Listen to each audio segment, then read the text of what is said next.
Local and live, covering Franklin and Washington counties, it's Let's Talk Tri-State with Tiny and Katy. Welcome back to Let's Talk Tri-State, powered by Home Right Windows and Doors, the right choice, winner of the 2024 Best of the Tri-State Awards. Well, I lied. We're going to look at news and sports in just a couple minutes, but we do have Brent here from Country Creek Produce Farm, backed by popular demand. Oh, yeah. Okay. Is the Ferris wheel still going? The Ferris wheel's still going. I just got it all back together. And will it continue to go through the winter months? Yes. We will start up on Black Friday and run Friday, Saturday, Sunday nights with the Ferris wheel until January. And it's, what did you say, like $3, $3.50? Yeah, it's $3.50 a person, I think is what it is. Yeah. I don't do any of the sales, but like basically last year I think it was $3 something. And, you know, depending on the season, how cold I'm going to be up there, maybe a couple cents more. Well, the thing is, too, is that when it comes to, I've said this last time you were here, when it comes to Brent, he runs the Ferris wheel, is if you get there on Friday, you probably will still be getting your ride through Sunday. Right. Because it is a long ride. Yep. No, I do try to scale it back a little bit. I watch people's faces. Yeah. I watch their skin color.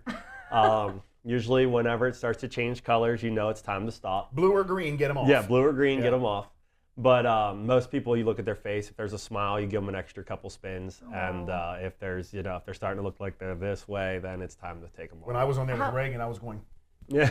How many people ride the Ferris wheel at one time? I have 12 seats, so 2 to a seat, so 24 people at a time. Well, what if some are smiling and some are not? Well, that's the problem with the Ferris wheel, because it's all balanced. Mm-hmm. So if you have a customer that needs off, then you got to be looking for a new customer for that seat. Otherwise, it starts to get a little bit out of whack. Otherwise, the person completely opposite who might be happy is getting off. Right, right. So there's kind of like a science to it. Yeah, and that's the reason you don't see the Ferris wheels we have much anymore, because most of them are ran hydraulically now. So it's just like a gondola at the ski lift. You know, it doesn't matter what the weight is, it's still going to run. Mm-hmm. For us, you almost gotta you gotta have a plan. You know, you're constantly looking like across from each other to see what little kids, big people, 50 years old, 10 years old. Obviously, there's a big difference in weight. So you got to be thinking about that when you're loading. And with the Ferris wheel, do you run that as you were doing the Trail of Lights as well? Yeah, and a train. We got a train this year. I don't know if we talked about it at the last session, but we got it all up and running. We were having a little bit of trouble. We needed to do a little fabrication with it, and we changed the way it ran. And all our fabrication worked out really good. So we put a couple thousand kids on it in the past month, and it did really well. That's great. So it's a 1948, so you just don't, you got to make sure it's right. We took Reagan, her class. We didn't take her. Her class went to Country Creek for the fall season. Just had a blast. All the kids were just loving life. You came on a big day. It was a big day. It was very busy. Was it recent? Did this happen 2 weeks ago? Yeah, a couple weeks ago. 2 weeks ago. Yeah. And I text Brent. We were crossing paths. Yeah. I'd see you, and you were going that way, right. And then you probably see me, and I was going that way. We just couldn't get together, but my wife, I think, ran into you. These are the texts that, or the moments that make sense to us, but to everybody else. I said, hey, I'm over here learning about pumpkins. And Brent goes, good, I'm feeding the donkey. Great, that's awesome. Yeah. But there were so next fall, obviously, that is your big time. But let's talk about what you have coming up. So Katy mentioned the Trail of Lights. This is second or third year for this? This is actually, I think, the 2020. So we're setting on at least 4, if not 5 this year. I think this is 5. And you keep adding to it, but yes. So what is Trail of Lights? So basically, the Trail of Lights is the corn maze, if anybody's familiar with the corn maze at our farm. It is all, we went in last Tuesday. Our last class came through on Monday, and we had the combine ready. Took all the corn off, put it in for the cows, mowed all the stalks, baled all the bales the same day. Like we got everything down, and then we started pounding stakes. And we just take our tomato stakes from our farm, and we start building this trail, all zigzag through the corn maze. So basically it's a corn maze, but with lights. Pretty simple. You can't get lost in this one. Right. You just go until you get out. Does anybody jump out and scare you? Maybe Santa. Oh, But really? occasionally we got a Santa wandering around. Oh, I love that. Or some elves or whatever costume people I can get signed up for that night. So basically you just wander through the trails. It's about 15 acres. of zigzag trail with just different characters, different things we've designed over the years. A lot of the stuff we have purchased, but we actually in the past 3 years started making most of our own stuff.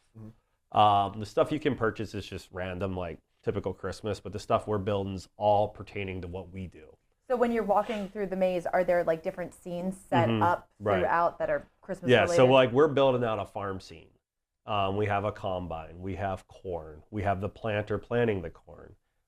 Then there's a sign behind it that says thank a farmer. Now this year we're adding the mower to it and the baler to it. So basically till it's all said and done, it'll be everything we do on our farm, but with lights on it. So eventually they'll be planting tomatoes and then they'll be harvesting tomatoes.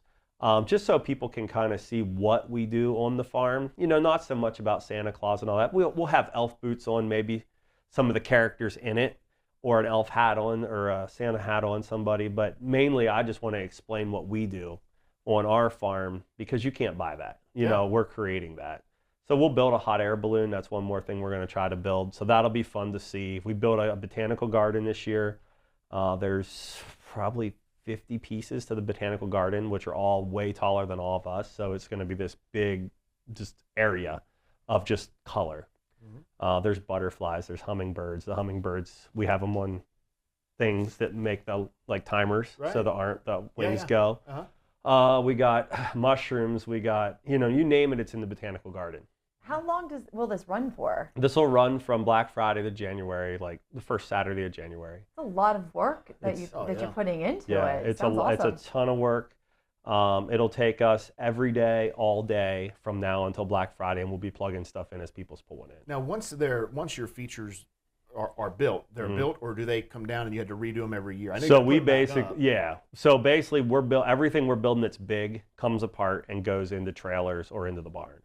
But yes, it all has to go back out every year. Right. But we're trying to use lighting that can be easily preserved. So a lot of the stuff you got to really watch. You start buying this stuff, you can't get parts for it.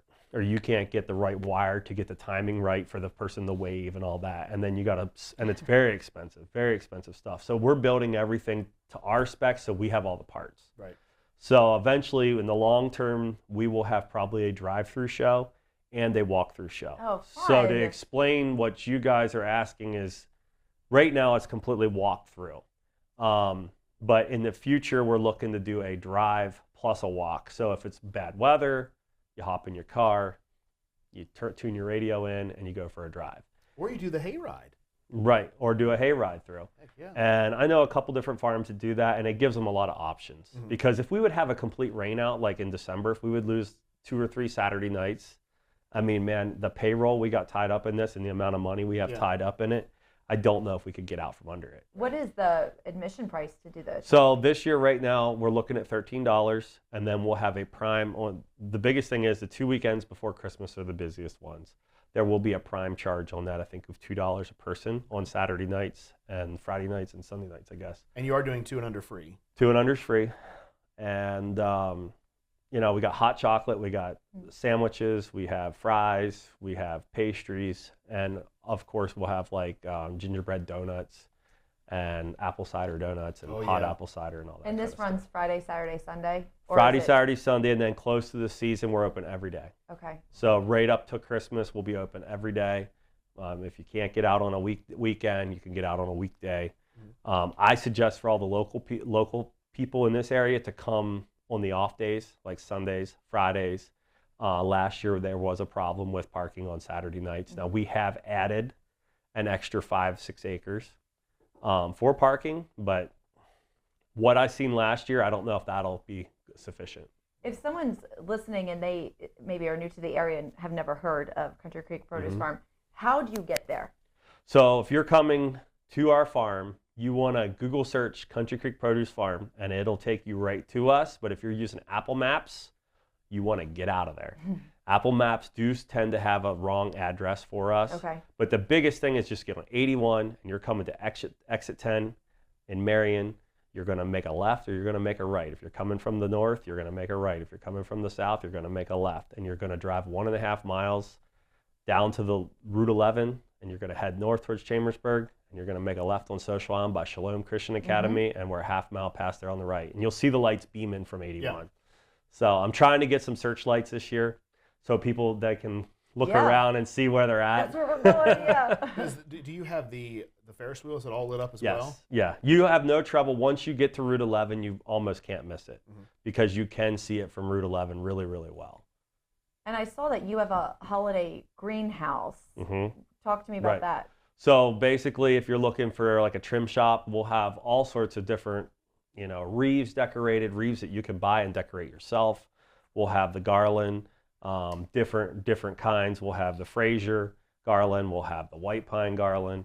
We'll also have the, just little wooden things that are made like birdhouses with, cardinals and stuff like that. Just the festive winter kind of thing for purchase. So Will you have special hours for Black Friday or Small yeah, Business Saturday? they usually open that up probably noon on Saturdays, and if people want to come shop 1 to 5, something like that, to beat the rush, and then it's open all evening, so you can just come shop and not do the lights. I bet you could get some really awesome Christmas presents. Yeah, there. we have some stuff, and I have a lot of local people in the community that have been really pushing to want to do almost like a Christmas, whatever you want to call that, a market. Yeah.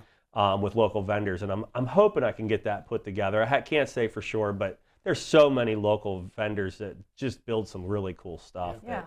It's just getting it all in and making sure there's somebody there to man their booth. Do you have any intention of doing a tree farm? So in the future, there is an intention, but it's going to take another piece of property.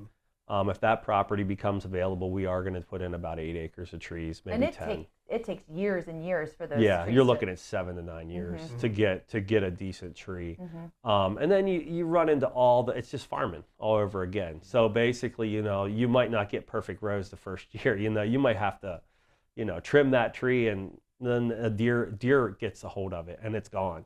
So I've been kind of reluctant to do that. We do bring some trees in each year, and we have them there for purchase. But we mainly focused on that. But I think it'd be really cool to have the tree farm during the day where people can come, pick, and then come back by night and enjoy. Can I go back to the greenhouse for a second? That sounds like a really cool venue if somebody wanted to have some kind of event. Do you Yes. have that option to rent? So that we out? also have a greenhouse just for rent. If there's birthday parties, that's a really good point. It's something I always forget about, and I should have said more about it. But so we have a greenhouse that's heated. And we also have a tent that's semi-heated. So if there's any kind of corporate parties, getting together for Christmas, and they want to have it there at the farm, we are willing, if it's enough people to make it worth our time, we will turn the lights on, and you could rent the place out for the weeknight to have a corporate event. And then we have multiple churches that do that. They'll come in, they'll rent the farm out for the night. We turn the lights on. They invite everybody from the church and their friends for a big night of fellowship. That's great. And that's one thing that I've seen done, and it turns out great. I mean, it's a really nice event, but on a Saturday night or Friday night, if your kid or a Sunday night kid has a birthday party and they want to, instead of going somewhere else, and just come there and let them, see the lights. And then we have all the stuff there. We have all the bounce houses. We have the Ferris wheel running. We have the train running. It's like a magical birthday party. Yeah, so you can basically spend hours there, and we do a lot of birthdays in the fall with our festival. But at Christmas time, it's not something we've really pushed, but we're definitely going to push it this year to be more of a a place to have your birthday and bring all the kids and let them have fun. Does Jen, Brent's wife is Jen? Does she still do the event planning and all that? She was so talented at that. Yeah, so Jen does a lot of the event planning, and then we have another gal in the office, Rebecca, and she's mainly who, if you reach out to the farm at 717-375-2848, if you reach out to that number, you're going to get Rebecca. And she would take care of any of that kind of, setting that up. And then if you email, a lot of time you'll get Jen or Rebecca. So they're both behind the email, just answering people's questions. But we also have a wedding business, and that's where we've gotten really tied up in that. Now this time of year it's starting to die down. The wedding season's starting to go the other direction. So now they have more time to focus on the Christmas lights. So you'd talk to either one of them. But yeah, definitely doing a lot of marketing, trying to reach out into the Virginia, Hagerstown area. even over into Frederick, Baltimore, because there isn't a lot of Christmas light trails in our demographic here. I mean, you're looking at Hershey Park probably being one of the closer ones. Look how expensive that is. And it's very, very expensive, and you're in your car. When you come to my place, you can turn the kids loose and let them get that energy, and they'll sleep on the way home. Brent, I'm from Reading, Pennsylvania, and we used to go to Cozier's Christmas Village. Have you ever been to that place? Yes, that is a magical place. It is very intense. Yeah. And there is a lot going on. Yeah. And I think I never really knew exactly the acreage, but they have a lot of the stuff centered around the barn and the house, which makes the crowds very, very tight. Where we don't center anything around the house, we basically center it all out into the fields. Well, that's kind of what I was envisioning as you were talking about it, was Christmas Village in an outside field area as opposed to being so there's inside. Plenty of room to go. It's just the biggest thing is just, bring your warm coat. I have fires placed all throughout the trail, so there's hot fires burning 90% of the time unless it's 60 degrees out, which last year we had a couple nights where it was 60 degrees and I didn't light the fires. Probably should have. People just like the coziness of a fire. Absolutely. And but it is a really nice setting. We burn a pile of wood. I think it's a triaxle load of wood every year for that. But we collect it over the farm. So we go out every Saturday morning and somebody cuts the wood, whether it's my father or one of the guys goes out and gets the wood ready. But yeah, no, bring your coat, bring your gloves, good pair of walking shoes or boots, and you'll what have a time great evening. can people start going through the trail? Right around 5 o'clock. Okay. People usually start showing up around 4:30. I always suggest to people, get there early, get a parking spot. And then come get a sandwich, hang out. The kids can play in the greenhouses. They're all heated. So it's usually 60 degrees in the greenhouses, so the kids can play in there. There's all sorts of different games and different things. Basically, if you've been to our farm, it's the same thing for Christmas in the greenhouses. So the kids can go there and spend a couple hours. And then turn out and get everybody together and go walk through the trail. And this year, the trail is going to be about 400 feet longer than what it was last year. So it's going to be pushing a half mile, I would say, this year. So if you can walk a half mile and you enjoy being outside, and I'll make multiple places where they can opt out. So they'll be able to go a little ways, then go play. Then you can go play, and then you're like, I'm going to go back out and finish it out. So that's some of the things I had different people give us feedback, and they're like, hey, can we opt out, go bounce for a while in the inflatables, come back out, finish the trail out. I think that's great too, because like you said, if you're driving through, like if you go up to Hershey or something that is drive through, you get through and it's see you later. Yeah. Thank you for coming. Right. Which is fine. It has its place. But what, like you're describing is you can walk through at your own pace. You want to come out, you want to go do it again, do it again. If you want to walk it 20 times, they go backwards. I watch people come through, turn right around, and go back around the other way. And they're you said that you can't get lost in it. No. But I give you the challenger. Yeah, we can do it. I think that if anybody can get lost in an open field, it would be Katy. We have had some, you can't get lost, but I've had some people a little intimidated. And it's one of those things. I think to me the farm feels small because I'm there every day. Sure. But when you come in from Frederick or Harrisburg or Carlisle and you've never been there before, it's kind of surprising when people are like, man, that's way down there. And I'm like, no, it's not. It's just over the. And I have a 4-year-old daughter that she runs around like the place is nothing. Yeah. And it's just something at how things can, and probably for me too, if I went to somebody else's farm, I'd be like, man, that's a long walk to get back down to the food stand. So, and I'm going to try this year to have hot chocolate out on the trail. So if you run dry, you can fill back up. Nice. And then we have we do mugs. So you buy them and then they're like a complimentary, it's a mug about that big and then you get complimentary. If you pay for the mug, you get complimentary. Just for the season or for the night? Most people use it for the season, but it's for the night. Okay. We get a lot of people coming back for repeats. Can I still get some more? That would be Katy. She come back. She actually has to borrow someone's. She'll bring it out. I mean, I'm all about saving a buck. I'm not going to lie. We see that pretty general, but we like to take care of the community. They take care of us, so I don't care. But we always have mugs every year. What is next? So I hate to rush talking about the holidays, but as far as Brent, Jen, farmers, property, what is the next thing that you'll be working on once this is all? When this is finished up, we'll be jumping into marketing for our CSA, which is kind of what we talked about on the last one. We'll start to push that, but we'll actually start planting in our greenhouses the 1st of February. So we'll start our broccoli, our cauliflower, our cabbage, all that has to go into February, and then it goes out into the field about mid to end of March.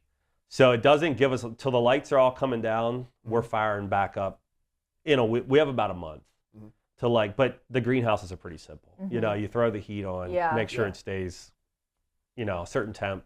And cabbage and cauliflower and broccoli really don't frost. They just grow slower. Oh, hardy, man. Yeah. So that's kind of where we start. And then we have a little thing called BB property maintenance. And if there is a snowstorm pops up, we do snow removal to help fill the gaps and keep all the help. The help, as soon as this is over, the help's ready for more. So it's like you got to keep everybody busy. Well, let's keep them busy, shall we? Are you okay if we give away some over the season? Give away some admissions to this Trail of Lights? That'll be great. Right now? Well, no, not right now. Whenever you're ready, we're ready. I think if you find us on Facebook, 921 The Goat, just check with us all the way through the season, and we'll just maybe once a week we'll give away a few. And And honestly, I feel like I need to go myself and sample it so I can knowledgeably talk about the She wants products. to be on the list with a mug and a guide. What I can give her. My dad will haul you around in the Kubota. That sounds Love so it. great. Oh, well, Brent, we love having you on the show, and thanks for coming back and talking to us about the Trail of Lights. Well, I appreciate you guys having me. Of course.